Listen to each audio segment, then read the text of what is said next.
We haven't talked really since Jackson Hole when we said let's let this thing digest a little bit. So it's time for a status update. And yes, of course, we are in a different location. We will have more background over the coming days. We will have better lighting over the coming days. But for now, we're going to work with what we got. We're going to get into the idea that the market has further digested Jackson Hole since it occurred. And there's more to the story here. Rates are higher, solidly higher, staying higher. This is not Powell was dovish at Jackson Hole, so, we can cool off things a little bit. Expectations were too high. That is not the case. Interest rates, which are the most sensitive, directly correlated to at least, what the Fed is going to do, are higher. Now, obviously, the stock market has rallied a little bit, and the stock market rallied a little bit after Jackson Hole, but the stock market will do that from time to time. It will disconnect from fundamentals, it will be driven by emotions, and that was the emotional plea. That was it wasn't as bad as feared, so therefore, let's let greed take over a little bit and buy. No, that's not exactly what happened. And yes, we shouldn't be pinning so much on, a rate cut coming 1 month early or one more hike at this point. That's not necessarily what matters. What matters are the broader effects of interest rates on equity valuations relative to where they are and where they have been in history and where they're going to be in the longer run, although that is a highly uncertain phenomena. We do have Fed members beginning to comment on it, and the Bank of Canada today saying explicitly that they think interest rates going forward will be above the period between the Great Financial Crisis and COVID. And that makes a whole lot of sense if we're no longer going to be in a total QE environment, which we're not. So that's a big thing. I don't know how it's going to fully play out, but what I do know is it's not going to be like what it was for the last decade. So the title of this video is Can't Have Your Cake and Eat It Too. Now, why are we talking about you can't have your cake and eat it too? Because you can't have a strong economy and the Fed be dovish, and interest rates come down, and have that pre-COVID and that COVID level of interest rates. That's not what's going to happen, it appears. The Fed has ramped up the hawkishness. Even former doves like Bostic now saying the economy is running hot, not totally backing off by any means. Even though he hasn't really walked back the idea of one more rate hike, he is very much firm on holding higher for longer. Additional hiking to come as inflation comes down. Potentially as inflation comes down, it's important to note that it is very much making a resurgence right now. And expect these August numbers to look pretty rough. And given what oil is doing in September thus far, looks like it's going to be another month of that. So, the Fed dovishness has been walked back, or perceived dovishness, or at least their communication, has been walked back as oil prices surge and since Jackson Hole. I think this is going to continue. I think oil prices rising is going to continue. I think oil prices at very high levels is going to continue. I think their trickle-out effects into the economy is going to play out to some extent.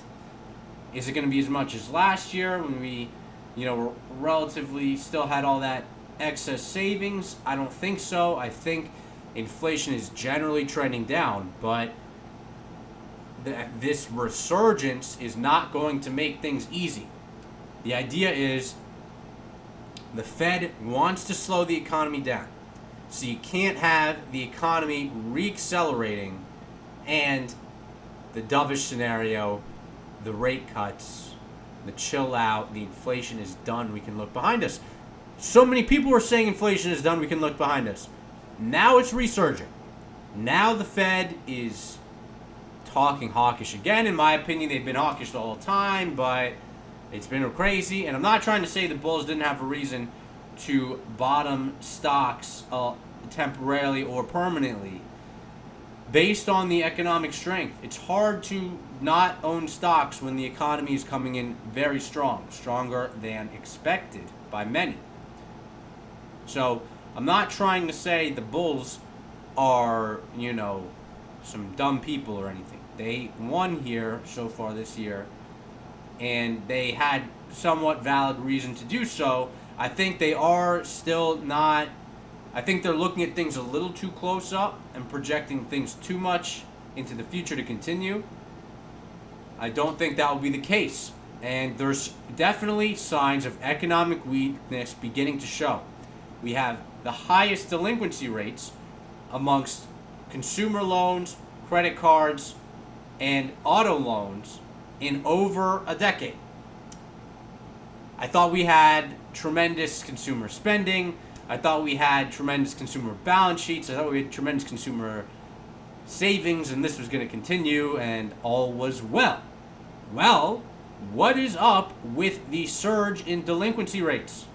This is before any unemployment issues, and we expect unemployment to tick up, the labor market to cool. So what? We're going to have delinquency rates we only saw during the 07-08 financial crisis? And we're supposed to assume it's all fine and dandy, as some banks have failed, some of the biggest bank failures ever. Interest rates are the highest since 2007.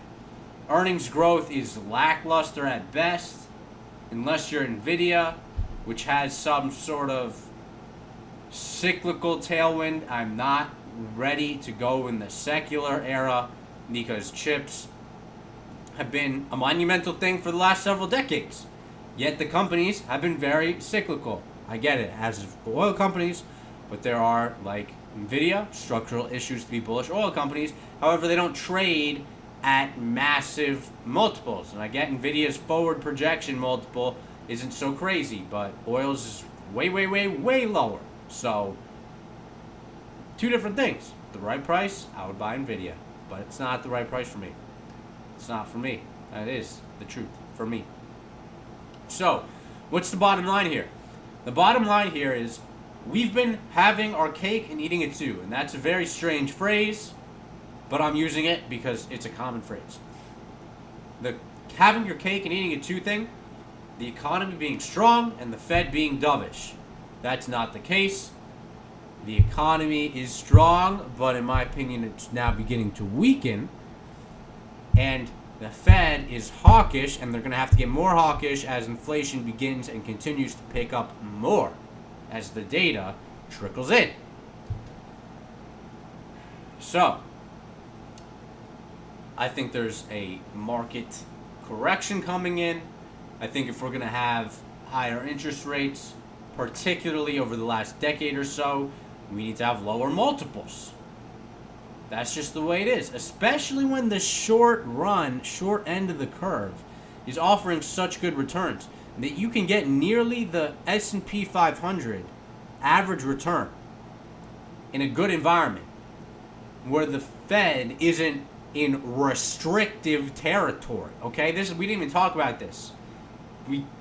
Just look at the word restrictive territory. That's what the Fed is trying to create here. Okay, restrictive territory. That's the idea. Williams saying it might take a year or two for the rate hikes to take effect. We'll see what happens. I expect continued economic weakness. We're seeing it in the delinquency rate. We should begin to see it in the default rate as time goes on. We're seeing it in consumer spending around food. We're seeing it in delinquencies at retailers like Macy's and Nordstrom. There are certainly signs out there. If somebody is, all sunshines and rainbows, no chance of a recession, lowering the probabilities of a recession right now, I would ask them to look a little harder. That's just my opinion, though. I'm able to be wrong, as you probably know. So, that's today's video, and until next time, peace out.